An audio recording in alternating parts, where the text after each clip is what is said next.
le dispositif de sécurité, c'est-à-dire comment on va sécuriser concrètement cette cérémonie. Aujourd'hui, le but, c'était de présenter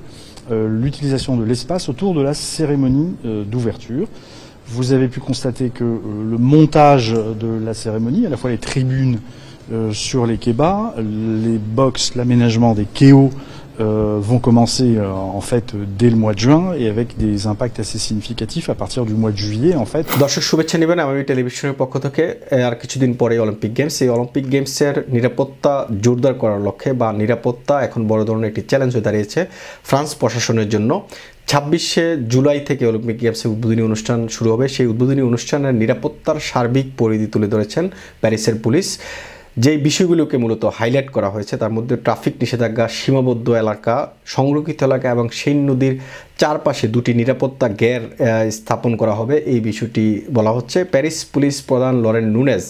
আজ 26 April শুক্রবার এক সংবাদ সম্মেলনে Olympic গেমসের উদ্বোধনী অনুষ্ঠানের নিরাপত্তা বিষয়গুলো বিশদভাবে তিনি ব্যাখ্যা করেন ফরাসি গণমাধ্যম লোমন্ড সহ একাধিক মিডিয়াতে এই সংবাদটি ফলো করে প্রকাশ করা হয়েছে তার একদিন আগে অর্থাৎ 25 এপ্রিল বৃহস্পতিবার 26 জুলাই অনুষ্ঠিত হতে যাওয়া প্যারিস অলিম্পিক গেমসের উদ্বোধনী অনুষ্ঠানের জন্য পরিকল্পিত নিরাপত্তা পরিধি উপস্থাপন করেছে প্যারিস পুলিশ নিরাপত্তার গেরগুলো ইভেন্টের 8 দিন আগে অর্থাৎ 18 জুলাই সেট করা হবে আরও সেট করার পর আরও বেশি জোরদার করা হবে অনুষ্ঠানের দিন Paris police prefect Laurent Nunez সংবাদ সম্মেলনে বলেন স্বরাষ্ট্রমন্ত্রীর সাথে একযোগে নিরাপত্তা ব্যবস্থা এবং সংস্থান স্থাপনের বিষয়গুলো যেমন পুলিশ এবং জান্ডারমেরির সাথে সমন্বয় করে কোথায় কোথায় নিরাপত্তা ব্যবস্থা করা হবে সেগুলো পরবর্তীতে ঘোষণা করা হবে আজ বৃহস্পতিবার নুনেজ বলেন ভূমি ব্যবহারের পরিকল্পনা নির্ধারিত রাস্তায় অবাধে চলাফেরার কঠিন যদি অসম্ভব না হয় এমন অঞ্চলগুলোতে অর্থাৎ যে সমস্ত এলাকাগুলো সংরক্ষিত থাকবে সেই জায়গাগুলোতে অবাধ চলাফেরা করা যাবে না সেই বিষয়গুলো তিনি ব্যাখ্যা করেছেন এছাড়াও সেইন নদীর তীরবর্তী এলাকায় দুটি ভিন্ন পরিধি কার্যকর থাকবে সেগুলো প্রবেশ করার জন্য আপনাকে ডকুমেন্টেশন দেখাতে হবে সতর্ক করে দেন নুনেজ প্রথম এলাকাটি হলো সন্ত্রাস বিরোধী সুরক্ষা পরিধি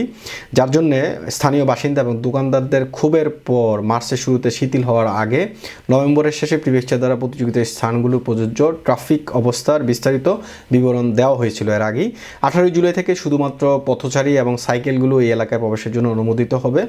একটি নিরাপত্তা পরীক্ষা অনুসরণ করে সেই সাথে একটি বিশেষ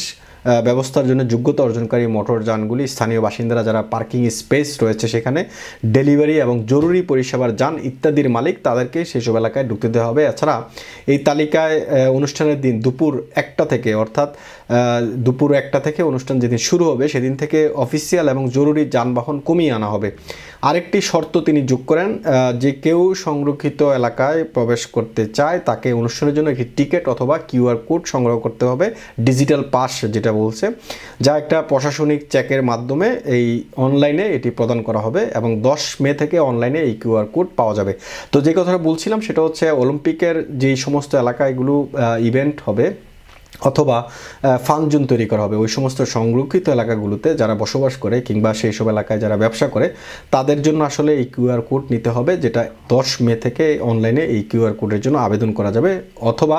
যদি কিউআর কোড না নেন তাহলে তাকে কিন্তু ঘর থেকে বেরোতে পারবেন না কেননা সেখানে নিরাপত্তা চৌকি থাকবে সেই নিরাপত্তা চৌকিতে আপনাকে সেই কিউআর কোড দেখাতে হবে তারপর আপনি সেখান থেকে বেরোতে পারবেন বা ভেতরে প্রবেশ করতে পারবেন এছাড়া আপনি অলিম্পিকের টিকিট সংগ্রহ করতে হবে যদি আপনি কিউআর কোড না নেন তাহলে একটি টিকিট আপনাকে সংগ্রহ করতে হবে অলিম্পিকের যার ফলে তখন আপনি সেখানে অবাধে চলাফেরা করতে পারবেন এছাড়াও প্যারিসে যে সব এলাকাগুলো সংরক্ষিত এলাকা থাকবে সেই সব এলাকায় যানবাহন একদম সীমিত করে ফেলা হবে যেখানে বলা হচ্ছে যে জরুরি পরিষেবা কিংবা ভিআইপি যে সমস্ত যানবাহন সেগুলোকেও কমিয়ে আনা হবে এমনটাই বলা হচ্ছে তাছাড়া কিভাবে নিরাপত্তা আসলে জোরদার করা হবে সেই বিষয়টি প্যারিস পুলিশ এবং জান্ডারমেরি তারা যৌথভাবে এই নিরাপত্তার ব্যবস্থাগুলো জোরদার করবে সেই বিষয়ে পরবর্তীতে আরেকটি ব্যাখ্যা বা বিশ্লেষণ তারা করবেন সেটাই বলছেন এই সংবাদটি লোমন্ড সহ একাধিক মিডিয়া প্রচার করেছে আজকে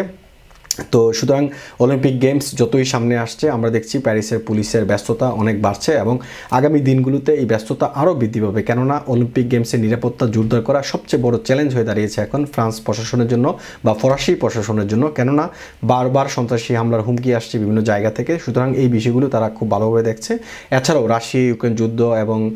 গাজায় ইসরায়েল এবং হামাস পাশাপাশি